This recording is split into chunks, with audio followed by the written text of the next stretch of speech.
J'ai ma cousine qui est décédée il y a de cela quelques années en arrière. Elle souffrait d'une maladie génétique de la peau.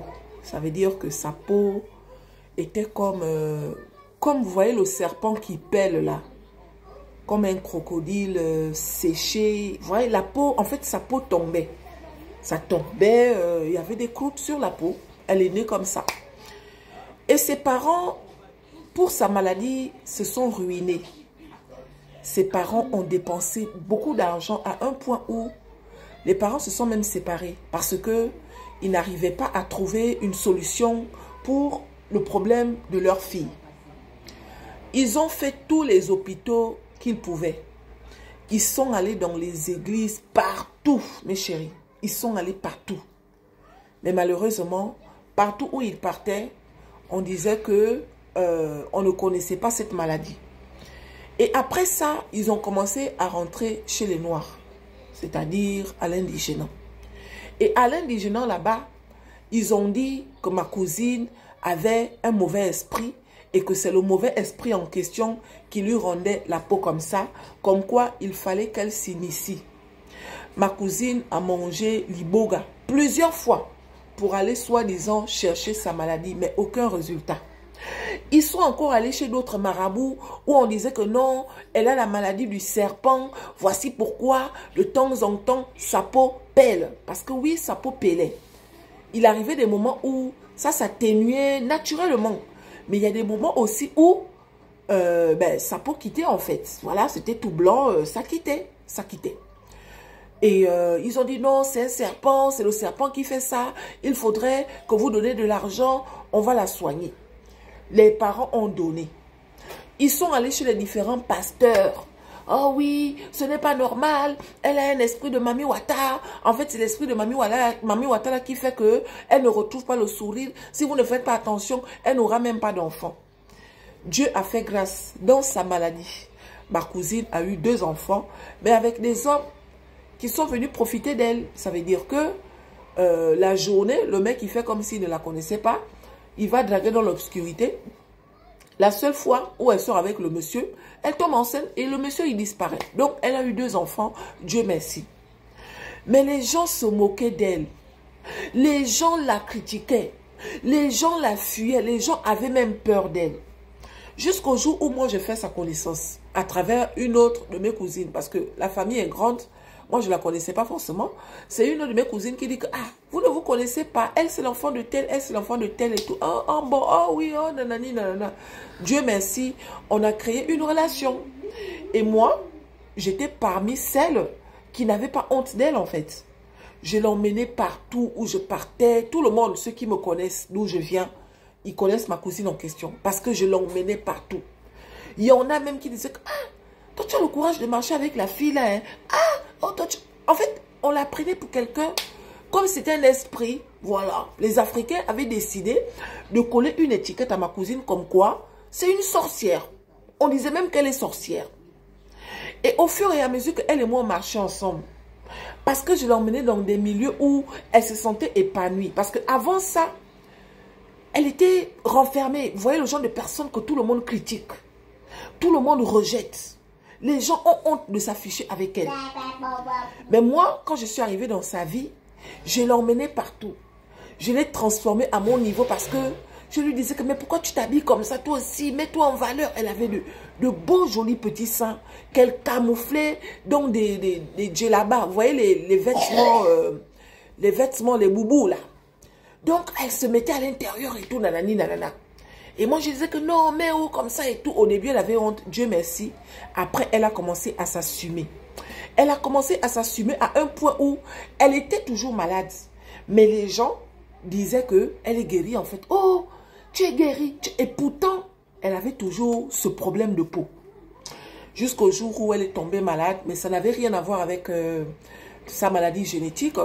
Elle avait un palu. En tout cas, une maladie de maux de tête qui est vite venue. Et c'est comme ça qu'elle est aussi vite partie en fait. Vous voyez, non, ma cousine en question, elle est morte aujourd'hui. Ça fait bientôt 10 ans. Ça fait bientôt 10 ans ou moins de 10 ans. En tout cas, ça se rapproche à 10 ans en fait. Et quand moi je suis arrivée en France, quand je suis arrivée en France, Je suis tombée sur le profil d'une dame sur Instagram qui avait la même maladie, le même problème. Alors que ma cousine, on disait à ma cousine que c'était une maladie de sorcier. On disait à ma cousine qu'il ne fallait pas qu'elle s'affiche devant les gens. On disait à ma cousine qu'elle avait des problèmes mystiques. On disait à ma cousine qu'il fallait qu'elle fasse certains sacrifices pour qu'elle puisse guérir. Moi, quand j'arrive en France, je tombe sur le profil d'une dame qui est même mannequin international. Et cette dame a le même problème que ma cousine. Vous vous rendez compte? Et dès que j'ai découvert cette dame, je suis allée dans les profils de la dame en question, dans ses abonnements. C'est une dame, c'est une personnalité publique en fait, des réseaux sociaux. Et j'ai vu qu'il y avait beaucoup de gens qui avaient la même maladie, mais qui s'assumaient. Qui étaient heureuses malgré ça. Qui sont mariées, qui sont, vous voyez non, qui vivent bien par rapport à ma cousine. Ça m'a fait mal en fait. Ça m'a fait mal. C'est dommage qu'elle soit morte parce que c'est l'une des personnes que j'ai eu de très cher dans ma vie. L'une des personnes que j'ai vraiment aimée, mais à 10 000% en fait. C'était une personne pure. Une belle personne qui ne savait pas dire du mal des gens. Qui ne savait pas faire du mal aux gens. Je l'emmenais partout. Et partout où je l'emmenais, malgré que c'est moi qui faisais, ma cousine était toujours heureuse. Elle avait toujours le sourire. Jamais elle a essayé de se mettre en compétition ou bien de se comparer comme vous voyez un peu dans certaines relations là. Mais chérie, elle est morte. Et ça me fait mal parce que si elle était vivante, c'est l'une des personnes que moi j'allais garder à côté de moi en fait. La faire venir en Europe. Et peut-être le fait d'avoir découvert que sa maladie n'était pas de la sorcellerie, elle allait peut-être être plus épanouie ici qu'en Afrique en fait. Le problème avec nous les Africains, on ne voit pas plus loin que le bout de notre nez. On voit tout en superstitieux ou je ne sais pas comment on dit ça. Tout en Afrique c'est la sorcellerie. Tout en Afrique c'est le vampire.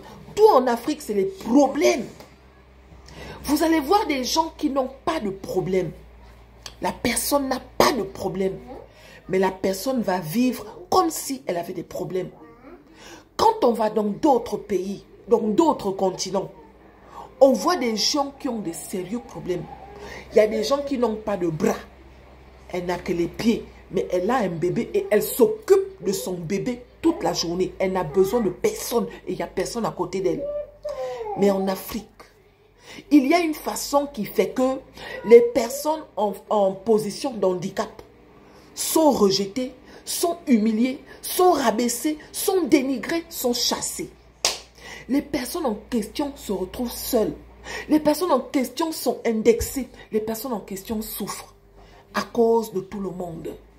On leur colle des étiquettes qui n'ont pas lieu d'être. La maladie, on ne l'achète pas.